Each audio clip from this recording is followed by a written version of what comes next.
working in Cognizant, which city is best for living? Chennai will be the winner. Hyderabad is the best. పక్కనే beach ఉంటుంది, చాలా ప్రశాంతంగా ఉంటుంది.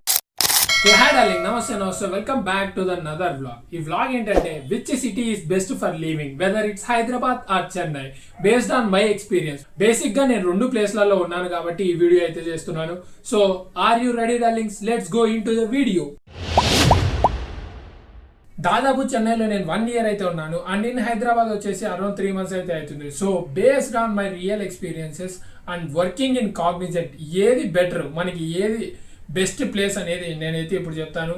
ఏ Google results కాదు and A Google reviews కాదు, just నేను ఈ టైం స్పెండ్ చేసిన దాంట్లో మాత్రమే ఎక్స్ప్లెయిన్ చేస్తాను. సో ఫస్ట్ ఆఫ్ ఆల్ వచ్చేసి కాస్ట్ ఆఫ్ లివింగ్.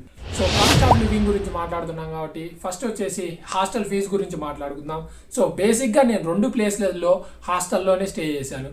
ఫస్ట్ వచ్చేసి చెన్నైలో హాస్టల్ ఫీజు వచ్చేసి 6,800 విత్ ఏసీ, అయితే 4 షేరింగ్ అండ్ పవర్ బిల్ మాత్రం మనమే కట్టుకోవాలి. వేరే coming to the Hyderabad, present నేనున్న హాస్టల్ రెంట్ వచ్చేసి 8,000 వితౌట్ ఏసీ. ఇది వచ్చేసి 3 షేరింగ్. కంపేర్ చేస్తే చాలా అంటే చాలా ఎక్కువ హైదరాబాద్ లో హాస్టల్ రెంట్స్ కి వచ్చేసరికి, వేరే చెన్నైలో అయితే కొద్దిగా చీపర్ గా ఉంటుంది. సో ఈ హాస్టల్ ఫీజుకి వచ్చేసరికి Chennai will be the winner. ఎందుకంటే కొద్దిగా కాస్ట్ వచ్చి హాస్టల్ తక్కువ ఉంటుంది కాబట్టి. నెక్స్ట్ వచ్చేసి ఫుడ్ గురించి అయితే మనం మాట్లాడుకుందాం. హైదరాబాద్ లో ఉంటే మనకు ఫుడ్ గురించి మాట్లాడాల్సిన అవసరమే లేదు. ఫస్ట్ ఆఫ్ ఆల్ మనం అయితే హాస్టల్ ఫుడ్కి వస్తున్నాం అండ్ ఫుడ్ విషయానికి వస్తే నేను ప్రెసెంట్ ఉన్న హాస్టల్లో ఫుడ్ బాగుంది, పర్లేదు. మనమైతే ఏ రోజు తీసి పాడేయాల్సిన అవసరం లేదు, ద బెస్ట్ ఫుడ్ అయితే పెడుతున్నారు. ఒకవేళ మనకు హాస్టల్లో నచ్చకపోయినా బయటికి వెళ్తే నెంబర్ ఆఫ్ చాయిసెస్ అయితే మనకు హైదరాబాద్ లో దొరుకుతాయి. చాలా చీప్ ప్రైస్ కి ఫుడ్ అయితే చాలా తక్కువ ప్రైస్ కూడా మనకైతే బెస్ట్ ఫుడ్ అయితే దొరుకుతుంది. చాయ్ నుంచి బిర్యానీ వరకు ప్రతి ఒక్కటి మంచిది మనకు హైదరాబాద్ లో అయితే చాలా వెరైటీస్ ఉంటాయి కాబట్టి మోస్ట్లీ మనం అయితే ఫుడ్ విషయంలో భయపడాల్సిన అవసరమే లేదు హైదరాబాద్ లో. కమింగ్ టు ద చెన్నై, హాస్టల్లో ఫుడ్ పెడతారు. కొన్ని హాస్టల్లో అయితే ఫుడ్ చాలా ఘోరంగా ఉంటుంది. నేనున్న హాస్టల్ ఎస్పెషల్లీ చెన్నైలో బెటర్ ఏమో అనిపించింది, తెలుగు పీజీ కాబట్టి. బట్ అప్పుడప్పుడు సేమ్ మెనూ ఉంటుంది కాబట్టి రోజు తినలేము. కానీ బయటికి వెళ్ళి తినాలనుకుంటే మనకైతే ఆ ఆప్షన్సే ఉండవు చెన్నైలో. ఎందుకు? మోస్ట్లీ వాళ్ళు సప్పగా తినడం అలవాటు అయిపోతుంది. అది మోస్ట్లీ సాంబార్ దేనిలోకి అయినా. అండ్ అలాగే ఏవైనా మనం హాట్ గా తినాలా, కారం స్పైసీగా తినాలన్నప్పుడు కొద్దిగా తక్కువ ఆప్షన్స్ అయితే ఉంటాయి. తెలుగు రెస్టారెంట్స్ 1 or 2 ఉంటాయి, దానిలోకి వెళ్తే బెస్ట్ కొద్దిగా దొరుకుతాయేమో తప్ప మోస్ట్లీ ఫుడ్ ఆప్షన్స్ అయితే హైదరాబాద్ ను మించి చెన్నై అయితే కాదు. సో హైదరాబాద్ అయితే విన్నర్ ఇందులో అయితే. సో ఫుడ్కి అయితే Hyderabad is the best.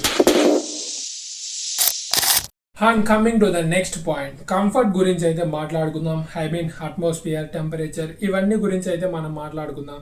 So cost of living చూసుకోవాలి, ఫుడ్ చూసుకున్నాం. నెక్స్ట్ వచ్చేసి షెల్టర్ అండ్ వే ఆఫ్ లివింగే కదా మనకు కావాల్సింది. సో చెన్నైలో సముద్రం పక్కనే ఉండడం వల్ల హ్యూమిడిటీ చాలా అంటే చాలా ఎక్కువ ఉంటుంది. మనకు ఓన్లీ సమ్మర్లోనే చాలా హాట్గా ఉంటుందని అనుకోవడం వేస్ట్. ఎందుకంటే most of the time humidity వల్ల, పక్కనే సముద్రం ఉండడం వల్ల మనకైతే కొద్దిగా సఫికేటింగ్ గా ఫీల్ అవుతుంది. సో ఎవ్రీ టైం మనకి ఏసీలో ఉండాలి అనే ఫీల్ మాత్రమే వస్తుంది. అండ్ ఇది ఒక డిసడ్వాంటేజ్ అక్కడ ఉండడం వల్ల. వేరేస్ కమింగ్ టు హైదరాబాద్, మరి నీకు అంత హ్యూమిడిటీ ఉండదు, చుట్టుపక్కల మనకు వాటర్ బాడీస్ లేవు కాబట్టి ప్లెజెంట్ గానే ఉంటది. సో ఓన్లీ మనకు సమ్మర్ టైమ్స్ లో కొద్దిగా పీక్స్ లో సమ్మర్ కొద్దిగా హాట్ గా ఉండొచ్చేమో కానీ వేరే మిగతా టైంలో మనం అయితే కూల్ గా ఉంటది. ఇది ఒక్కటి చెన్నైలో డిసడ్వాంటేజ్. అంటే మనము ఎంత ప్రతిరోజు ఏసీలో అయితే ఉండలేం కదా. సో ఇది ఒకటి disadvantage. And coming to the next one darlings, and ఇప్పటి వరకు మనం అయితే షెల్టర్ గురించి మాట్లాడాం, ఐ మీన్ ఫీస్ గురించి. నెక్స్ట్ వచ్చేసి ఫుడ్ గురించి మాట్లాడాం, దాని తర్వాత కంఫర్ట్ గురించి మాట్లాడాం. ప్రెసెంట్ వచ్చేసి ఈ చెన్నైలో స్టే చేయడానికి చుట్టుపక్కల అండ్ బేసిక్ గా మనం సాఫ్ట్వేర్ లో పనిచేస్తున్నాం. స్ట్రెస్ పీక్స్ లెవెల్లో ఉంటుంది. దీన్ని కంట్రోల్ చేసుకోవాలంటే కొన్ని ప్లేసెస్ ప్రశాంతంగా పీస్ఫుల్ గా ఉండాలి. సో చెన్నైలో దీనికైతే కరువే లేదు. సో పక్కనే 2 kilometers కూడా, నాకు తెలిసి 2 kilometers ఉంటుంది బీచ్. ఎప్పుడు ఎంత స్ట్రెస్ ఫీల్ అయినా అలా బీచ్లోకి వెళ్ళి కూర్చుంటే అబ్బా